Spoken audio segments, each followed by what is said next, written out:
Hi students, இன்னைக்கு என்ன பண்ண போறோம் அப்படின்னா இன்னைக்கு பைத்தான் ஃபங்க்ஷன்ல இருக்க ஒரு ப்ரோக்ராம் தான் இன்னைக்கு பார்க்க போறோம். ஸோ இந்த ப்ரோக்ராம் எடுத்துட்டோம் அப்படின்னா ப்ரோக்ராமோட எக்ஸிகியூஷன் வந்துட்டு இந்த லைன்ல தான் ஸ்டார்ட் ஆகும். ப்ரோக்ராமோட எக்ஸிகியூஷன் இங்கனக்குள்ள தான் ஸ்டார்ட் ஆகும். ஸோ இதுக்கு அடுத்து நெக்ஸ்ட் இந்த ஃபங்க்ஷனுக்கு இங்க வந்த உடனே இந்த ஃபங்க்ஷனோட நேம் என்ன கொடுத்துருக்காங்க, fun1. ஸோ fun1 அப்படின்னு சொல்லிட்டு இதுக்கு ஒரு பேராமீட்டர்ஸ் கொடுத்துருக்காங்க. ஸோ என்னோட வேல்யூ இங்க என்ன இருக்கு, என்னோட வேல்யூ வந்துட்டு 120. ஸோ இதை எடுத்துட்டு அப்படியே இங்க போ. fun1 எங்க இருக்கு, இங்க இருக்கு. ஸோ இங்க போன உடனே இப்ப num1ஓட வேல்யூ என்னவா சேஞ்ச் ஆயிரும், num1 இஸ் ஈக்குவல் டு 120 அப்படின்னு சொல்லிட்டு சேஞ்ச் ஆயிரும். நெக்ஸ்ட் இந்த இடத்துக்கு வரும்போது இப்ப num1ஓட வேல்யூ என்ன இருக்கு, என்ன பண்ண சொல்லியிருக்காங்க, num1 into equal to அப்படின்னா நமக்கு ஆல்ரெடி தெரியும், num1 into 2. So what is the value of num here? இங்க நம்மோட வேல்யூ நமக்கு என்னன்னு தெரியும். ஸோ நம்மோட வேல்யூ இங்க என்ன கொடுத்துருக்கோம், 120 into 2. ஸோ இதை கால்குலேட் பண்ணோம்னா num1 is equal to 240. சரியா? இப்ப நமக்கு num1ஓட வேல்யூ என்ன கிடைச்சிருக்கு, 240. ஸோ நெக்ஸ்ட் லைன்ல என்ன பண்ணிருக்கோம் அப்படின்னா fun2 சொல்லி இப்ப நம்ம கண்டுபிடிச்ச வேல்யூவை பாஸ் பண்ணிருக்கோம். சரியா? ஸோ num1க்கு இப்ப நம்ம கண்டுபிடிச்ச 240 வேல்யூவை ஃபங்க்ஷன் 2க்கு பாஸ் பண்ணிருக்கோம். ஃபங்க்ஷன் 2 எங்க இருக்கு, இங்க இருக்கும்.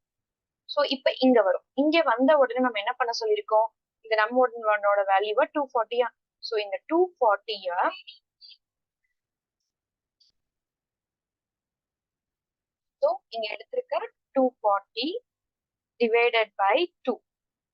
ஸோ டிவைடட்னா இது ஃப்ளோர் டிவிஷன். இந்த சிம்பிளோட நேம் வந்து என்னது, ஃப்ளோர் டிவிஷன். ஆல்ரெடி நம்ம வந்து ஆப்ரேட்டர்ஸ்ல படிச்சிருக்கோம். ஸோ இந்த ஆப்ரேட்டரோட நேம் என்னது, floor division. Okay, so floor division பண்ணணும் நமக்கு என்ன கிடைக்கும், நமக்கு 120.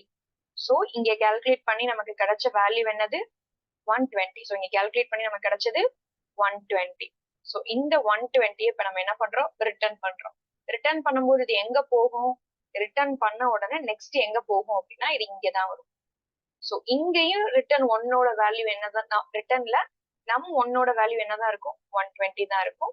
ஸோ இங்க இருந்து ரிட்டர்ன் பண்ணும்போது num1ஓட வேல்யூ என்னதான் இருக்கும், 120 தான் இருக்கும். ஸோ நெக்ஸ்ட் இங்க வந்து இப்ப என்னோட வேல்யூ என்ன சேஞ்ச் ஆயிடுச்சு, ஆல்ரெடி 120 தான் இருக்கு. நம்ம ரிட்டர்ன் பண்ண வேல்யூ என்னது, 120. நெக்ஸ்ட் பிரிண்ட் பண்ணும்போது என்ன சொல்லிருக்கோம், என்ன பிரிண்ட் பண்ண சொல்லிருக்கோம். ஸோ இப்ப எண்ல என்ன வேல்யூ இருக்கு, 120. நம்ம ஃபைனலா கண்டுபிடிச்ச வேல்யூ. ஸோ இதுதான் வந்து என்ன இருக்கு, இப்ப எண்குள்ள இருக்கு. ஸோ இப்ப அந்த ப்ரோக்ராம நான் ரன் பண்ணி பார்த்தோம் அப்படின்னா என்ன அவுட்புட் கிடைக்குதுன்னு பார்க்கலாம். நம்ம நார்மலா இந்த இடத்துல வந்து இந்த ஃபங்க்ஷன் கொடுத்திருக்கிறதுனால கன்ஃபியூஸ் ஆகும். ஸோ எப்பவுமே அந்த இடத்துல கன்ஃபியூஸ் ஆகாது. இங்க என்ன ஃபங்க்ஷன் நேம் கொடுத்துருக்காங்களோ அப்படியே அங்க போயிட்டு அங்க என்னென்னலாம் கால்குலேஷன்ஸ் பண்ணுமோ அந்த கால்குலேஷன்ஸ் பண்ணிட்டு பேக் உங்களோட ப்ரோக்ராம்க்கு என்ன பண்ணிருங்க, நீங்க வந்துருக்கு.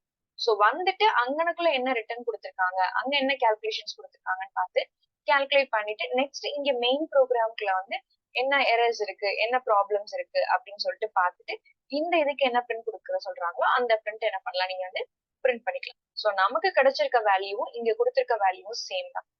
ஓகே, ஸோ நமக்கு கிடைச்சிருக்கிறது வேல்யூவும் 120 தான். ஸோ இங்க கொடுத்திருக்கிறதும் 120 தான். ஸோ இந்த அவுட்புட் இஸ் கரெக்ட். ஸோ நார்மலா நம்ம எப்பவுமே என்ன பண்ணக்கூடாது அப்படின்னா இந்த இடத்துல மட்டும் கன்ஃபியூஸ் ஆகக்கூடாது. சரியா? ஸோ 1/1 நிறைய ஸ்டூடெண்ட்ஸ் என்கிட்ட கேட்கறது என்னன்னா, இதுல வந்து எனக்கு புரிய மாட்டேங்குது மேம் அப்படின்னு சொல்றீங்க. ஸோ இதுல புரியாம இருக்கிறதுக்கு ஒண்ணுமே கிடையாது. இது ரொம்ப வந்து ஈஸியான ப்ரோக்ராம். மோஸ்ட்லி உங்களுக்கு ஃபங்க்ஷன்ல வர ப்ரோக்ராம்ஸ் எல்லாமே இந்த மாதிரி ஈஸியா தான் வரும். ஒரு லைன் எங்க ஸ்டார்ட் ஆகும், எங்க போய் கால்குலேட் ஆகும், எங்க என்ன வேல்யூ ரிட்டர்ன் ஆகும் அப்படின்றத மட்டும் நம்ம என்ன பண்ணணும், நல்லா ஞாபகம் வச்சுக்கலாம். ஓகே ஓகே, நெக்ஸ்ட் ப்ரோக்ராம்ல மீட் பண்ணலாம். தேங்க்யூ.